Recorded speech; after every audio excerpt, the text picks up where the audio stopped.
ඔය සාදරෙන් පිළිගන්නවා තවත් ඉන්ට්‍රස්ටිං බිල්ඩ් එකකට. අද අපි හදන්න යන්නේ i5 බිල්ඩ් එකක්. ඉතින් මෙතනදී ගේමින් තමයි මේකේ මේන් පර්පස් එක වෙන්නේ. චලන මාලිට තමයි මේ බිල්ඩ් එක හදන්නේ. මේකට අවශ්‍ය කරන පාර්ට්ස් ඔක්කොම අපි අරගෙන තියෙන්නේ දෙහිවල Nanotech Computer Solutions එකේ. ප්‍රොසෙසර් එක Core i5 Intel 9 Gen Core i5 9400F කියන ප්‍රොසෙසර් එක අපි පාවිච්චි කරේ කෝස් 6ක් threads 6ක් විදිහට මෙතනදී තියෙන්නේ. ඒ වගේම මේකේ motherboard එක වෙන්නේ Gigabyte Aorus B360 Gaming 3 Wi-Fi කියන Wi-Fi එක එන 365 board එක. ඉතින් gaming board එකක් විදිහට මේකේ options ටිකක් තියෙනවා. ඒ වගේම තමයි මෙතනදී අපි 16GB Team Nighthawk RAMs පාවිච්චි කරනවා 8GB sticks දෙකක් විදිහට. ඒ වගේම තමයි අපේ graphic card එක වෙන්නේ Gigabyte RTX 2060 super graphic card එකක්. මෙතනදී 6GB GDDR6 VRAM එකක් එක්ක ඔයාලට ඕනම ගේම් එකක් high එහෙම නැත්නම් ultra settings වලින් play කරන්න මෙතනදී පුළුවන් dual monitor වලින් උනත්. ඒ වගේම තමයි අපි පාවිච්චි කරනවා PNY 250GB NVMe drive එකක් අපේ main storage එක boot drive එක විදිහට. ඒ වගේම Cooler Master 650 watt 80 plus bronze power supply එකක් system එක power up කරන්න. මේ දේවල් එක්ක අපේ Cooler Master TD500 casing එක ඒ වගේම Antec CPU cool එකක් පාවිච්චි කරා. නමුත් මෙතනදී අපිට ඒ cool එක පාවිච්චි කරන්න බැරි වුණා. පස්සේ වීඩියෝ එකේදී ඔයගොල්ලන්ට මේ විස්තරය ඇයි කියලා මම පැහැදිලි කරන්නම්. ඉතින් මේ විදිහට අපි PC එක build කරගන්න යන්නේ. පළවෙනිම අපිට තියෙන අපේ Aorus Gaming 3 Wi-Fi B365 motherboard එකට CPU එක mount කරගන්න එක. මෙතනදී අපිට Wi-Fi පහසුකම on board ම තියෙනවා. වගේම මේ motherboard එකේ තියෙන විශේෂතාවය තමයි gaming motherboard වලට ආපුවම මේකේ තියෙන power delivery එක. අපි පාවිච්චි කරන processor එක stable overclock එකක් ලබා ගන්න නම් මේකේ උෂ්ණත්වය පාලනය වෙන්න ඕනේ. ඒ වගේම power එක ඔප්ටිමල් එහෙම නැත්නම් ප්‍රශස්ත මට්ටමේ තියෙන්න ඕනේ. මේකට තමයි CPU එක වටේට තියෙන VRMs පාවිච්චි වෙන්නේ.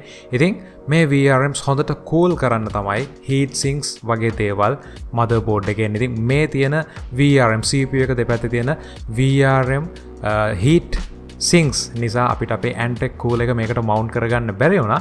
ඉතින් අපිට අපේ NVMe drive එකටත් මෙතනදී heat sink එකක් තියෙනවා. ගොඩක් හොඳ board එකක් කියලා කියන්න පුළුවන් ගෙවන මුදලට. Wi-Fi වගේම heat sinks එක්ක හොඳ VRM power delivery system එකක් තියෙන. මේ දේවල් එක ඊළඟට මම යන්නේ අපේ Antec A400 cool එක mount කරගන්න. මෙතනදී තමයි පළවෙනි ප්‍රශ්නේ ආවේ.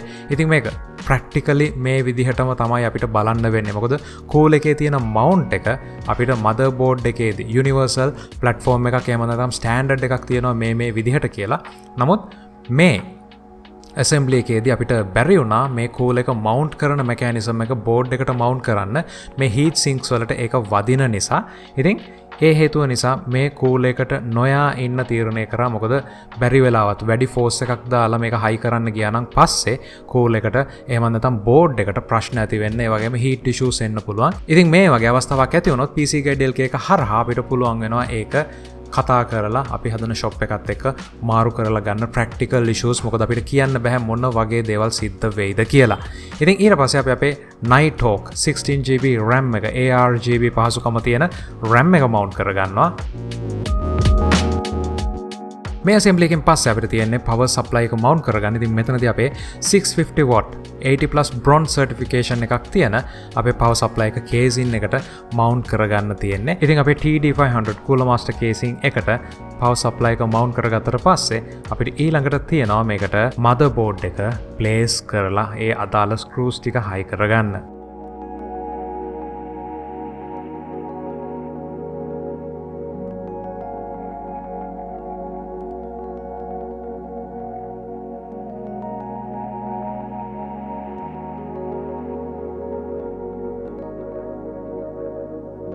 මේ විදිහට assemble කරගත්ත PC එකට ඊළඟට අපි Windows ඒ වගේම අනෙකුත් softwares ටික install කරගත්ත හැටි මේ.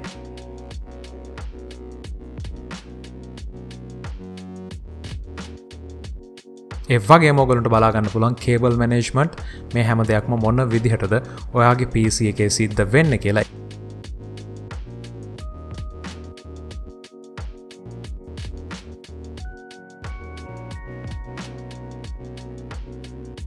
PC එක බාර දෙන්න කලින් නැනොටෙක් එකේදී අපි කූල එක මාරු කරා කූල මාස්ටර් කූල එකට මෙතනදී මවුන්ට් එකේ ප්‍රශ්නයක් ඇති වුණේ නැහැ. ඒ වගේම පිටිපස්සේ ෆෑන් එකත් චලන මල්ලිට අවශ්‍ය වුණා වෙනස් කරගන්න. ඉතින් මේ විදිහට සම්පූර්ණ සිස්ටම් එකම RGB වලින් අපිට සින්ක් කරගන්න හැකියාව ලැබුණා Aorus software එකත් එක්ක.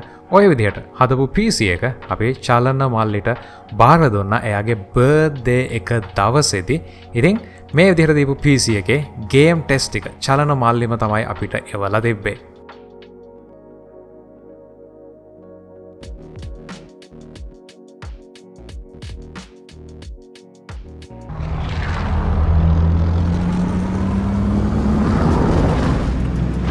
ඉතින් මෙතනදී ඔයගොල්ලන්ට බලා ගන්න පුළුවන් අපේ GPU ඒ වගේම CPU temp මොන විදිහටද යන්නේ කියලා.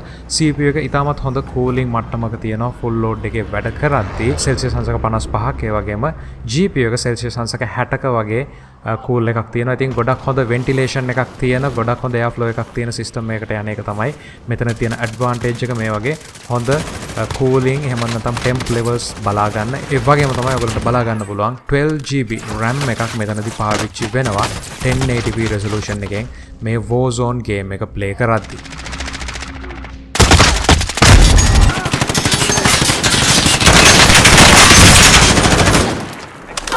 Standing by. Mark an LZ for pickup.